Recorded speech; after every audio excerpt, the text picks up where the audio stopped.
Sundown Place is a beautiful red brick apartment complex built around a central courtyard in a quiet part of the city, a leafy, peaceful spot despite its urban setting. Its residents are considerate, neighborly people, occasionally ever so slightly eccentric, and whether you're just a visitor or a new arrival, they're just so welcoming and friendly. There's such a lovely view from the windows here. Always something to look at, out in the courtyard or in the apartments opposite you. As the sun sinks below the roofs and evening takes hold. Before we begin enjoying the view, it's nice to prepare with a little wind down. Tonight's wind down is an exercise we call noting. It helps to soothe the mind, and once you've learned it, you can even use it if you wake up in the night.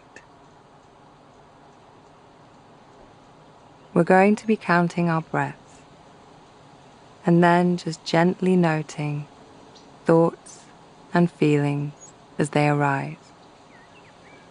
We're not trying to change them, we're simply labeling thinking as thinking and feeling as feeling.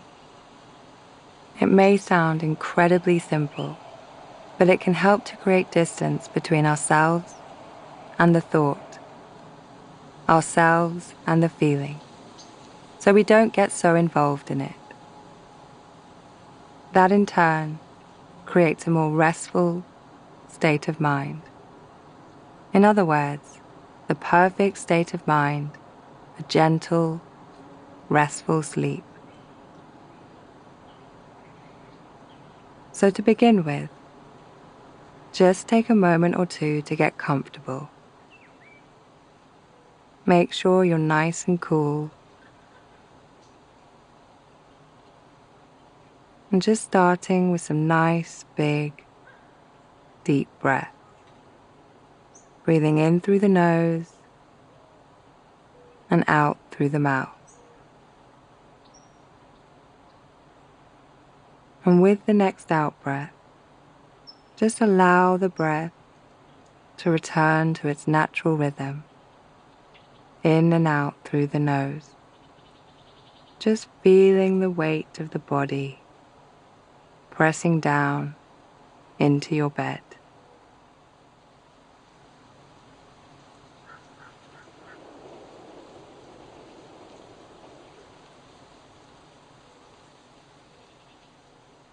And in your own time, starting to count the breaths as they pass. 1 with the rise, 2 with the fall, just up to a count of 10. And when you get to 10, you can stop and start again at 1. And remember, any time you get distracted, the moment you realize you're distracted by thought, simply note it, thinking, and return to the breath. Or if a feeling arises, note it, feeling, and return to the breath. The noting is very gentle, not harsh at all. Think of it like a feather, just gently touching the surface of a crystal glass. I'm going to give you a few moments just to keep counting the breath and noting any thoughts and feelings that arise.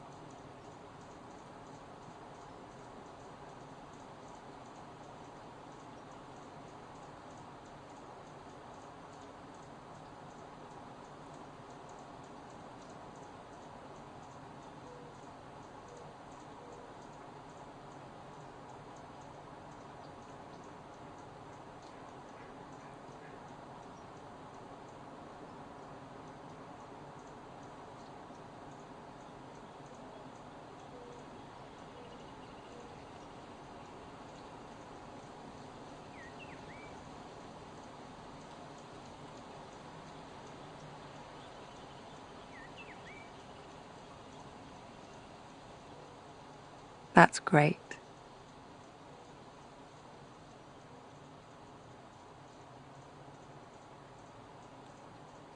It's early evening, and you're gazing out of a window. Actually, a tall set of French doors, 1930s style, opening out onto a dainty balcony. There's just room enough for 2 people to perch out there on the rustic pair of bistro chairs that someone picked up at a flea market. For now, though, you're inside. The doors are slightly ajar, and you can feel the warmth of the apartment at your back and the cool air from outside touching your face and arms. Is there anything more relaxing than resting by a window and just watching the world go by? The world and its people. Like the gentleman out there walking his dog just now. Isn't it such a comfort to see other people quietly living their lives?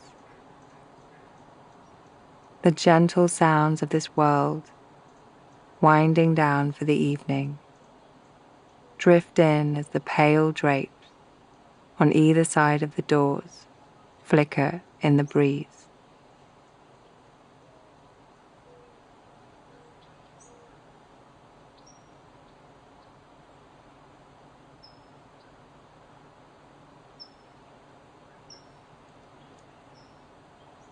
The architecture of the building is such that you can tell the set of windows down one side of the block belong to the apartment's kitchens. In most cases, these kitchen windows are directly above the sink, and you can see a few people standing in front of them, either busy washing up or gazing out contemplatively. The person you can see most clearly, because the room he's in is so brightly lit, appears to be singing along with considerable enthusiasm to a song you can't hear as he rinses his glassware. He wears a pair of spectacles with thick black frames and a red and white striped apron. Every now and then, he holds up a long-stemmed wine glass and appears to inspect it closely before putting it to one side.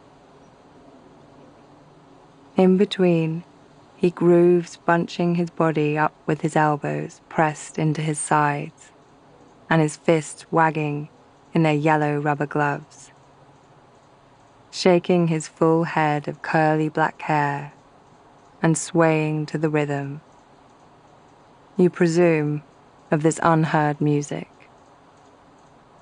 What a fabulous time he seems to be having.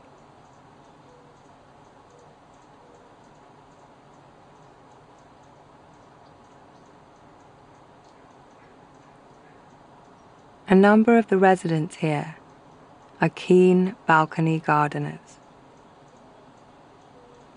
The lady you can see tending to her plants on one of the balconies opposite is named Maxine, but everyone calls her Max.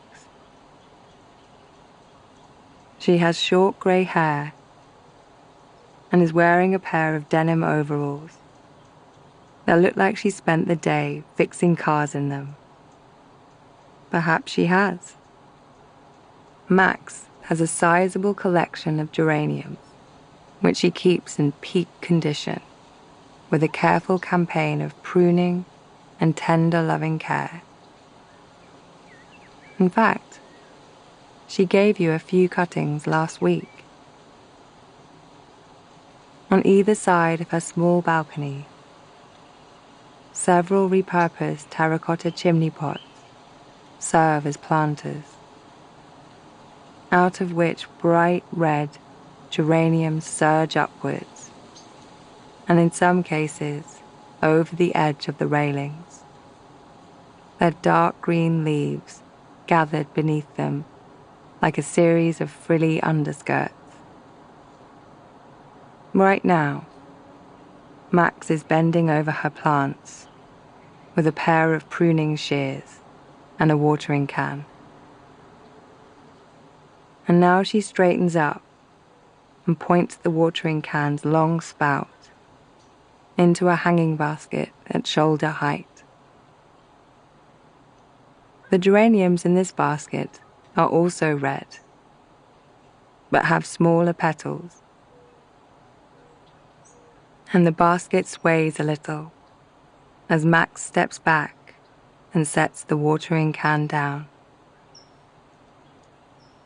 She puts her hands on her hips and looks about her, checking that everything is just so. There's something so rich and vibrant about the redness of these flowers. It's a kind of nourishment just to look at them.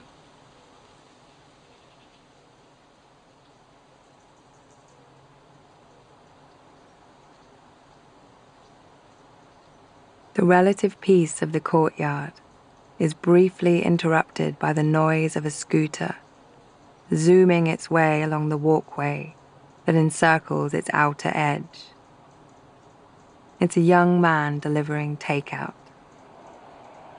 He parks close to the door to one of the buildings, removes his helmet, and balances it on the seat of the scooter. Next, you see him dip his head to one of the wing mirrors and spend some time checking his appearance and mussing up his wavy hair. His name is Andreas, and he's just starting out as a model. He's got an important job coming up, a big commercial, and he's hoping it could be his lucky break. But his mom says he has to carry on delivering pizzas for the moment. Finally satisfied that he looks presentable, he takes 2 large pizza boxes from the case on the back of his scooter, goes up to the entrance, and presses the buzzer. A door is flung open on a balcony a few floors above, and a boy, perhaps 8 or 9 years old, bursts out and peers over the balcony. Andreas sees him and gives him a cheerful thumbs up. Downstairs, the doors open, and Andreas disappears inside. Now the boy looks across the courtyard, catches sight of you in your window, and waves enthusiastically. You wave back, and soon enough, Andreas reappears, and after checking his appearance once more, he dons his helmet and zooms away.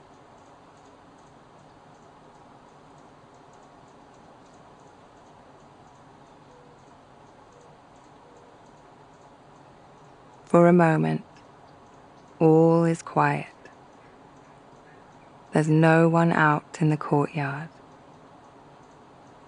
Then, from the corner of your eye, you sense movement.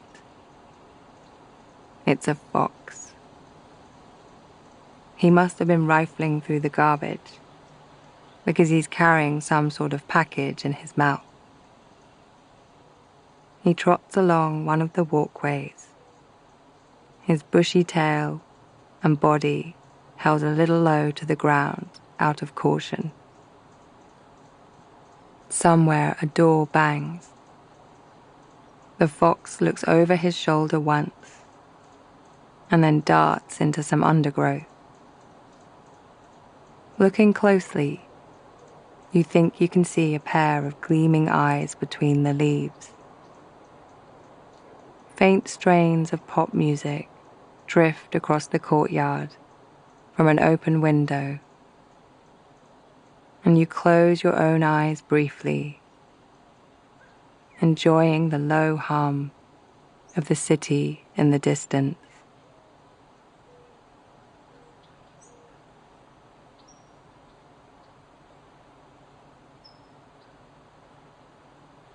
The roofs of the buildings opposite are edged now with a pink glow where the sun has retreated from view. A woman in a colorful head wrap emerges onto one of the balconies, carrying a basket of washing. A small clothesline occupies the entire space of the balcony, and the woman begins to hang up her washing, first giving each item a vigorous shake to get rid of any crinkles.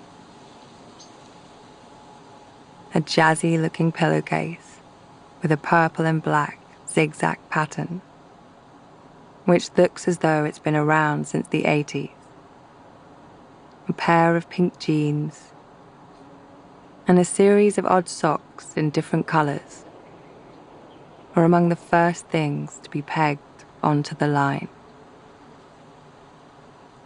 Soon the balcony is crowded with damp clothing, and you can only see the woman's head wrap above the line and her busy hands adjusting the pegs.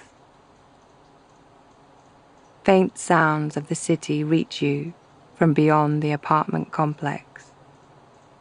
An underground train, briefly overground, judders by on a viaduct a few streets away, and traffic passes rhythmically like waves, pulling into and then away from the shore. The woman on the balcony, her name is Uma by the way, pulls aside a piece of washing and steps through to lean over the railings, checking she's not missing anything out that's going on down there.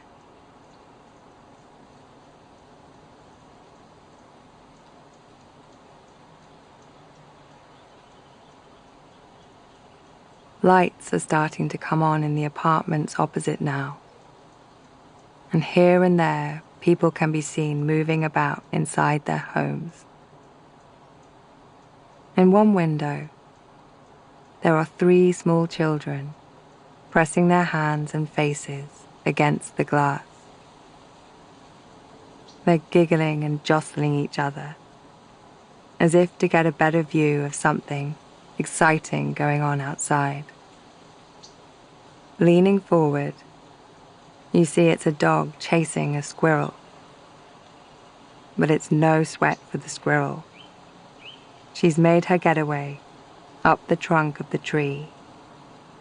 Just a gray streak and a blurred tail. Now the kids are all breathing hard on the glass, doing their best to steam it up so they can draw or write on it. But before they can begin their masterwork, an adult appears behind them. She bends, touching each of them lightly on the shoulder, and they scamper off. Perhaps it's time for their supper. What will it be? Spaghetti hoops or alpha bites? Or perhaps fish sticks, mashed potato and peas? The woman approaches the window, and just as you're starting to take in her appearance, elegant, high cheekboned, she reaches up, and a striped blind falls quickly, closing the story.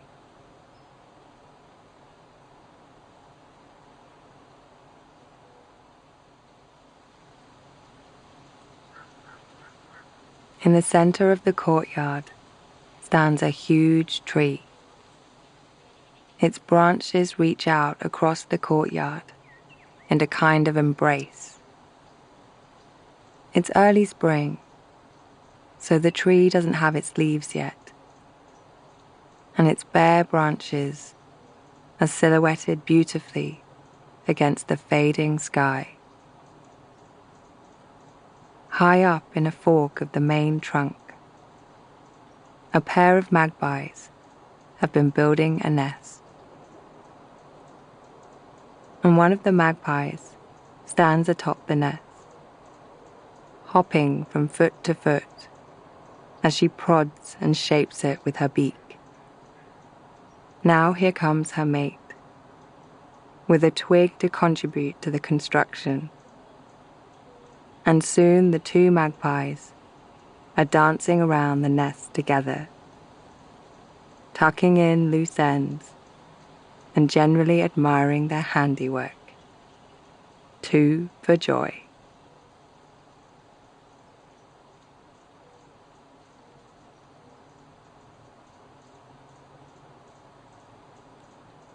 Directly opposite your window, on the far side of the courtyard, a door opens and an elderly woman emerges with a stroller. There's something very unique about this stroller. It's full of Persian cats. They're so bunched together, it's hard to tell how many of them there are. Several are curled up together inside the stroller, a big mass of snoozing fur, while others are riding on the roof, their fluffy feet seeming to hold on with ease as they glance around. Look at the feathery tufts of their ears as they're affronted startled expressions. They look like a collection of furious owls. Their caretaker is Naomi, and her cats are her pride and joy. You've met Naomi before. You ran into her the day you moved in, and she introduced you to all her cats by name. Alas, you can't recall any of them now. As you can see, they're all in immaculate condition, so you can only imagine how many hours a day she must spend grooming them. Some are a dusky cream color with chocolate-tipped ears, while others are the color of a perfectly brewed cup of tea. Their luxurious coats are the very height of decadence. Every evening, around this time, Naomi takes them out for their evening constitutional. What a magnificent crowd. How fortunate you are to have been blessed with such a sight.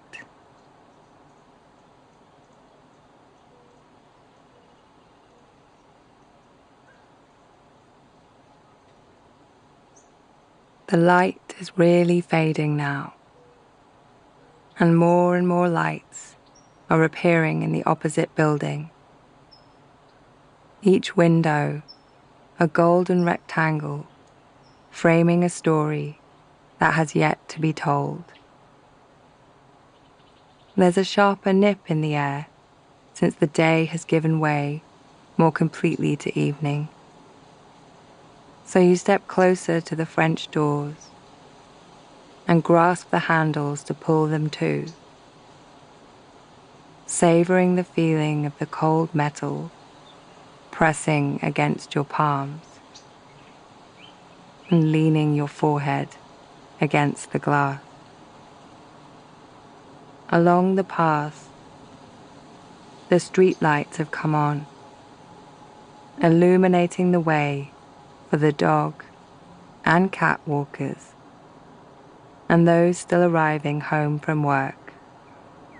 They cast pale shafts of light up the sides of the huge tree, which sways in time with the wind like a dancer to a gentle tune, preoccupied with nothing else than the business of being a tree.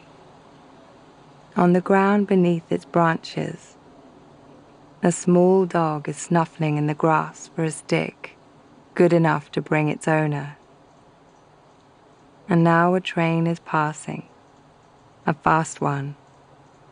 It must be non-stop, while figures are moving about in windows or on balconies, just peacefully carrying on, like you, like the tree. As the evening unfolds,